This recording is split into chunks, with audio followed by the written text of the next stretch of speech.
This channel does not promote any violent, harmful, or illegal activities. All content provided by this channel is meant for an educational purpose only. পাক সার্কাসে সেখানে বাড়ির চাঙড় ভেঙে মৃত্যু, রাতে ঘুমানোর সময় বাড়ির চাঙড় ভেঙে বিপর্যয়। বৃদ্ধার মৃত্যু, পাক সার্কাসের লোহাপুলের কাছে দুর্ঘটনা।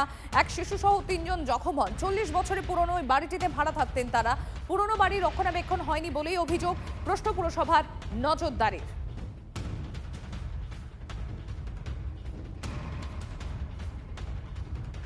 ऊपर का ले अंदर के अंदर का भी ले सब पोजीशन का हो रहा है तो दीवार के ऊपर ले ले ले लिया तो चलो बाहर जाओ ले इधर का हां इधर का सबको ले जाओ हमरा टीने लगा ये पूरा टीम কড়িয়া থানা এলাকার শামসুল হুদা রোড পার্ক সার্কাস লোহাপুল সংলগ্ন ঠিক যে জায়গাতে দাঁড়িয়ে রয়েছি, এই গলির ভেতরেই থাকা একটি বহুতল। সেই বহুতলের একেবারে গ্রাউন্ড ফ্লোরের ছাদের একাংশ হুড়মুড়িয়ে ভেঙে পড়ে ভয়াবহ বিপত্তি। বছর 61 এক বৃদ্ধা, তার ইতিমধ্যেই মৃত্যু হয়। এই যে বাড়িটি বা বহুতলটি, সেই বহুতলের রক্ষণাবেক্ষণ দীর্ঘদিন ধরেই হয়নি। এমনকি সেক্ষেত্রে যে অভিযোগ সামনে উঠে আসছে যে মালিকের বিরুদ্ধে, যে তাকে যারা ভাড়াটিয়ারা রয়েছেন ওই বাড়িতে, তারা বারবার রক্ষণাবেক্ষণের জন্যে বা মেরামতির জন্যে অনুরোধ করলেও কোনো রকম কোনো সুরাহা হয়নি। আর তার ফলেই কিন্তু এদিন এই যে ছাদের এক অংশ, একতলার ছাদের একাংশ হুড়মুড়িয়ে ভেঙে পড়ে। তবে ওই যে বহুতল, সেই বহুতলের অন্যান্য যারা ভাড়াটিয়ারা রয়েছেন তারা কিন্তু যেটা অভিযোগ করছেন যে ওই বাড়ির অন্যান্য অংশেও কিন্তু ঠিক একইভাবে ভয়ঙ্কর অবস্থা হয়ে রয়েছে বা বিপজ্জনক পরিস্থিতি হয়ে রয়েছে। দীর্ঘদিন ধরেই তারা বাড়ির মালিককে মেরামতির জন্য দাবি করলেও কোনো রকম কোনো সুরাহা হয়নি, যার ফলশ্রুতি এদিন এই বৃদ্ধার প্রাণহানির ঘটনা ঘটল। ইতিমধ্যেই কড়িয়া থানার পুলিশ তারা গোটা বিষয়টি খতিয়ে দেখছেন, তবে লিখিতভাবে এখনও পর্যন্ত কোনো অভিযোগ দায়ের হয়নি। তবে কড়িয়া থানার পুলিশ একদিকে যেমন রয়েছে, তার পাশাপাশি পুরসভার যারা আধিকারিকরা রয়েছেন তারাও কিন্তু গোটা বিষয়টির উপরে নজর রাখছেন। ক্যামেরায় কল্যাণের সঙ্গে সুপ্রিয় গুহ, টিভি। রাত 3টে নাগাদ ঘটেছে। মানে এটা বহু পুরনো বাড়ি, একটা মানে ছাদের একটা চাং একটা পড়ে একটা দুর্ঘটনা হয়ে গেছে। এটা ইনসিডেন্ট অ্যাক্সিডেন্টই বলতে পারেন। কিন্তু বাড়িওয়ালাকে চাই, যেহেতু আপনি একটা কোনো প্রপার্টির যখন মালিক হচ্ছেন, তো আপনারা দায়িত্বের মধ্যে একটা লোকের জীবন নিয়ে খেলা এটা ঠিক না। এই একটা বড় দূর, এরা বারবার বলে, টেনেন্টরা বারবার বলেছে কি এটাকে রিপেয়ারিং করে দিন কিংবা কোনো রকম করে হোক। আপনি বুঝতে পারছেন তো আমি কী বলতে চাইছি। হয়তো কিছু বাড়িওয়ালা দিয়ে দিই কিংবা টেনেন্ট মিলেঝুলে লোকের প্রাণটাও বেশি। এই যে বাড়িতে দুর্ঘটনা হয়েছে ওতে প্রায় 4 জন ছিল, 4-5 জন ছিল।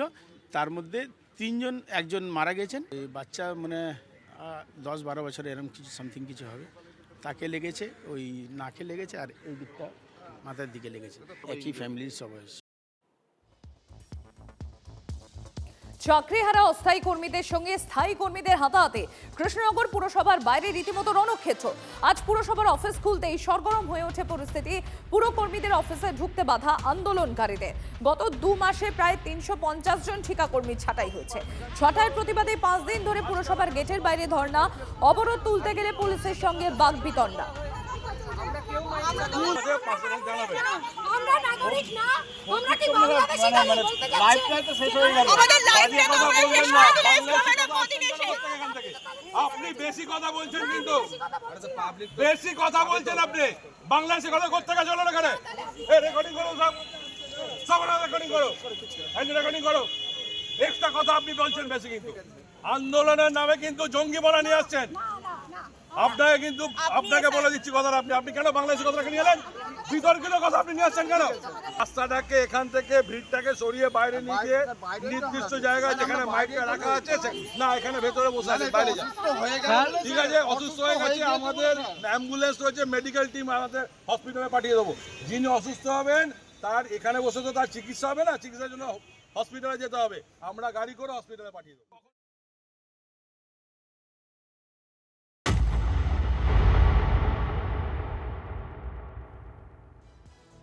আজ গঙ্গাসাগর মেলার প্রস্তুতি পরিদর্শনে যাবেন মুখ্যমন্ত্রী। কাকদ্বীপ লট নাম্বার 8 থেকে কচুবেড়িয়া পর্যন্ত সেতু শিলান্যাসও করবেন মমতা বন্দ্যোপাধ্যায়। মুড়িগঙ্গা নদীর উপর তৈরি হবে প্রায় 4 কিলোমিটার দীর্ঘ এই সেতু। সঙ্গে থাকবে অ্যাপ্রোচ রোড। সেতু নির্মাণের নোডাল দফতর হিসেবে কাজ করবে পূর্ত দফতর। 2023 সালে মুড়িগঙ্গা নদীর উপর সেতু তৈরির কথা ঘোষণা করেছিলেন মুখ্যমন্ত্রী। সেতু তৈরিতে খরচ হবে প্রায় 1700 কোটি টাকা। নতুন সেতু তৈরি হলে যাতায়াতের সুবিধা হবে সাগরদ্বীপের 43টি গ্রামের বাসিন্দাদের।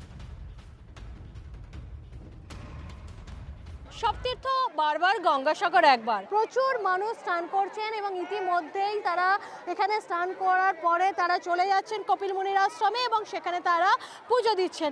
তারা বলছেন যে 14 তারিখে এতটাই ভিড় হয়, তারা সেই ভিড়টা এড়িয়ে সাগরে একটা পূর্ণ ডুব দেওয়ার জন্য এসেছেন। আমরা দেখতে পাচ্ছি এখানে প্রচুর পুলিশ বাহিনী এখানে মোতায়েন করা হয়েছে, কারণ প্রশাসন আগে থেকেই জানে যে এই গঙ্গাসাগরের ঠিক শাহী স্নানের আগে থেকেই প্রচুর মানুষ আসতে শুরু করেন এবং তারা এখানে এসে পুণ্য স্নান করে কপিল মুনির আশ্রমে পুজো দিয়ে তারপরে ঘরে ফেরেন।